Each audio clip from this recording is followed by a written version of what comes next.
सर्वप्रथम तो जय श्री कृष्ण। आज हम लोग एक अद्भुत उपाय को जानेंगे जो कि धार्मिक मान्यता अनुसार है।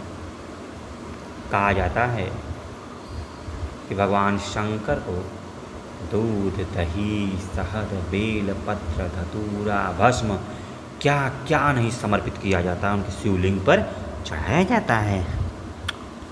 लेकिन इन सब के पीछे क्या कारण है? इसको चढ़ाया किस तरह से जाए कि भगवान शंकर प्रसन्न हो जाएं और हमारी मनोकामना को पूर्ण कर दे।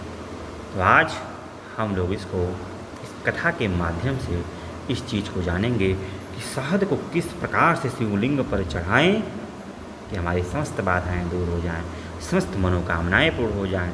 तो आप सभी लोग बड़े ही ध्यान से, बहुत ही छोटा वीडियो है, बड़े ही ध्यान से इस श्रावण के महीने में इस अद्भुत कथा को अवश्य सुने और अन्य लोग को भी भेजें ताकि वो लोग भी सुने।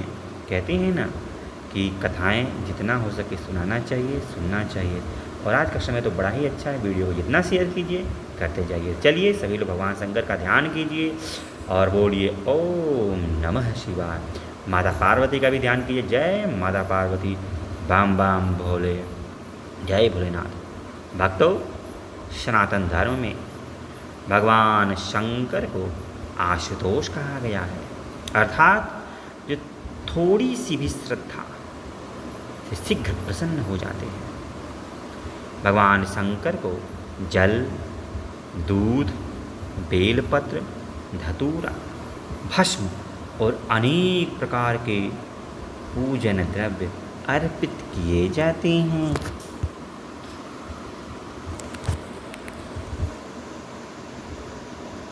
इन्हीं में एक विशेष द्रव्य है शहद। धार्मिक मान्यताओं के अनुसार शिवलिंग पर शहद चढ़ाने से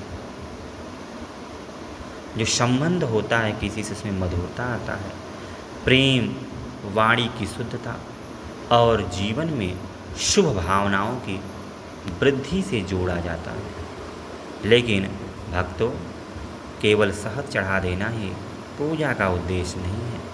सबसे महत्वपूर्ण है मन की श्रद्धा और भाव। अद्भुत है, शहद चढ़ा देने से ही थोड़ा ही कुछ होता है, उसके लिए यह उपाय अति आवश्यक है। मन में श्रद्धा और भाव होना चाहिए। आज आप लोग को मैं एक सुंदर सी धार्मिक कथा के माध्यम से इसको बताऊंगा। चलिए सभी लोग एक बार प्रेम से बोलिए शंकर भगवान की जय। बहुत समय पहले की बात है, काशी से कुछ दूर एक बहुत ही छोटा सा प्यारा गांव था। उस गांव में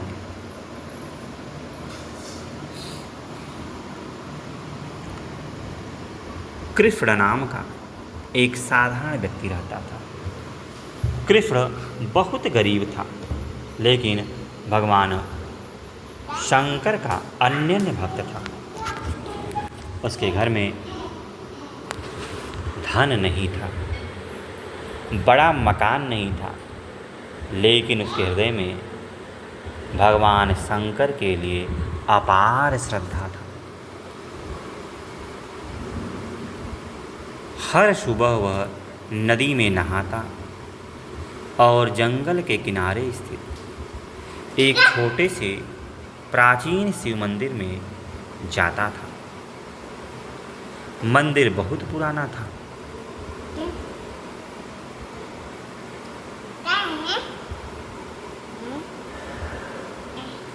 वहाँ एक स्वयंभू शिवलिंग स्थापित था।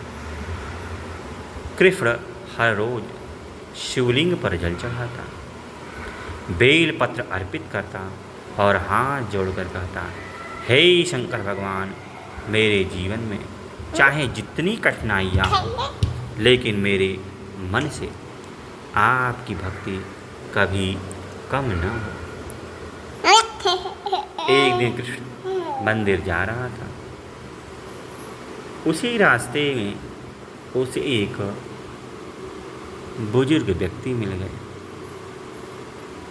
उस व्यक्ति ने पूछा, बेटा कहाँ जा रहे हो?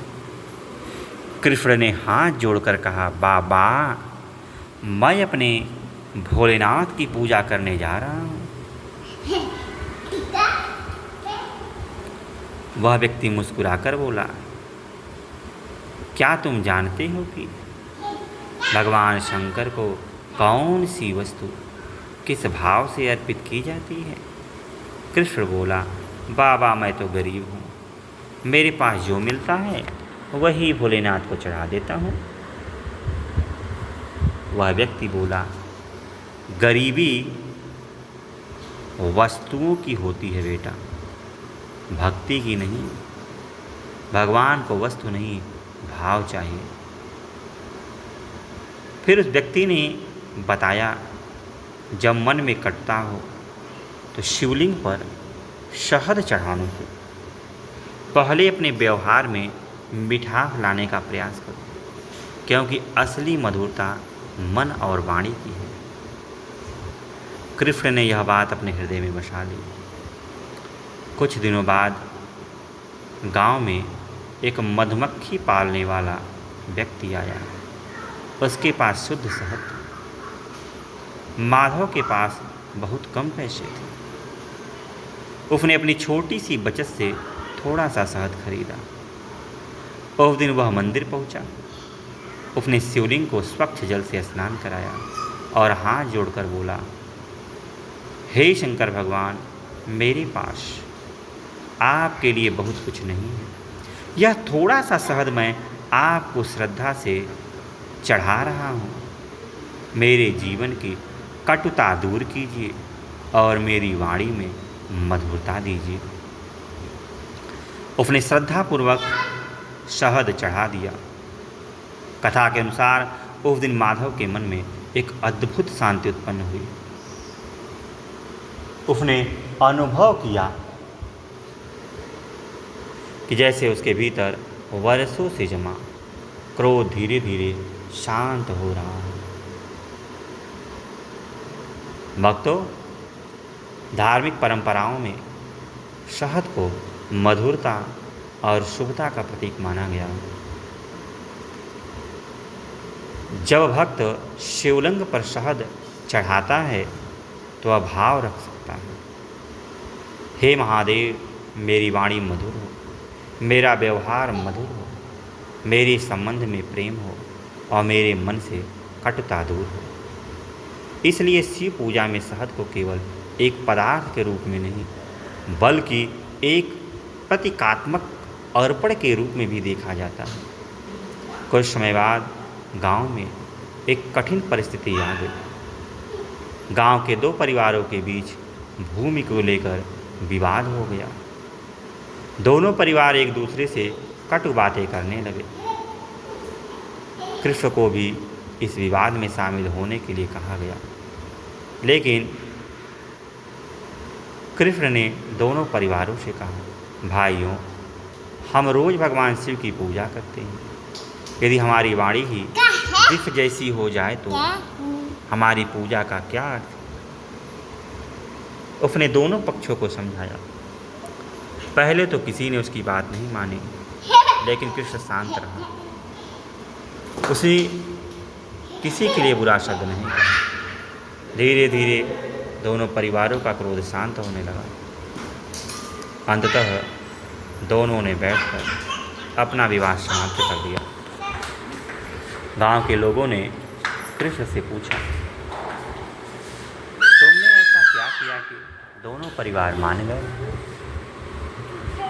कृष्ण मुस्कुराया और बोला, मैंने कुछ नहीं किया। मैंने तो केवल अपने भोलेनाथ से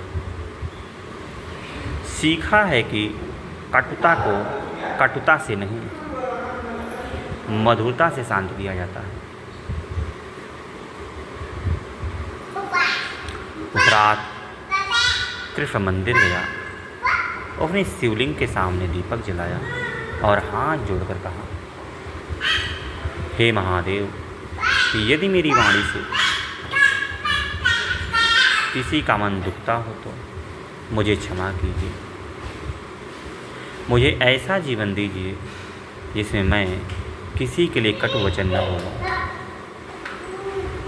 उसी रात माधव को स्वप्न में भगवान शिव के दर्शन हुए।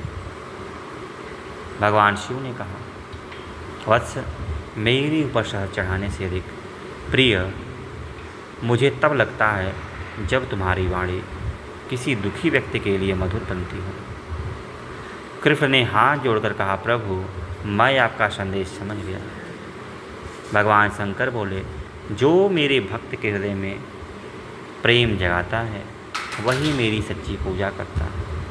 इतना कहकर भगवान शंकर अंतर्धान हो गए।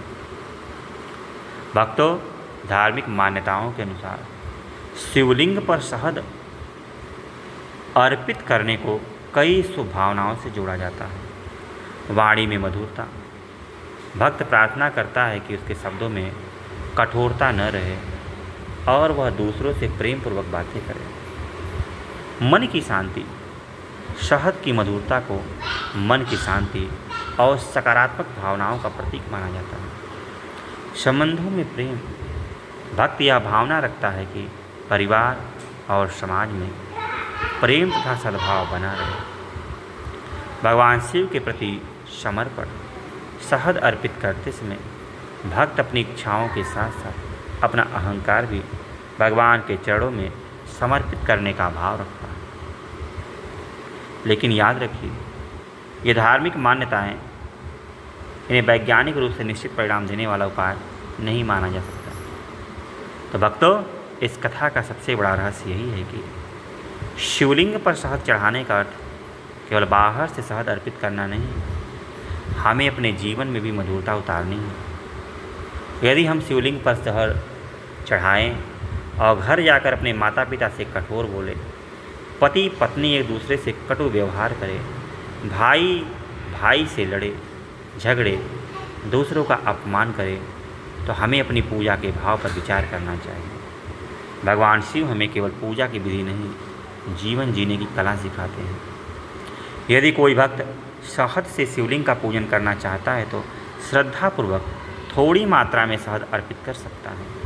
फिर स्वच्छ जल से शिवलिंग का अभिषेक करके बेलपत्र अर्पित करे और ही मन कहे, हे महादेव, मेरे मन से अहंकार, क्रोध और कटुता दूर करे, मेरी वाणी में मधुरता दे और मुझे सत्य, प्रेम अतः धर्म के मार्ग पर चलने की शक्ति दीजिए। इसके बाद ओम नमः शिवाय का जाप कीजिए।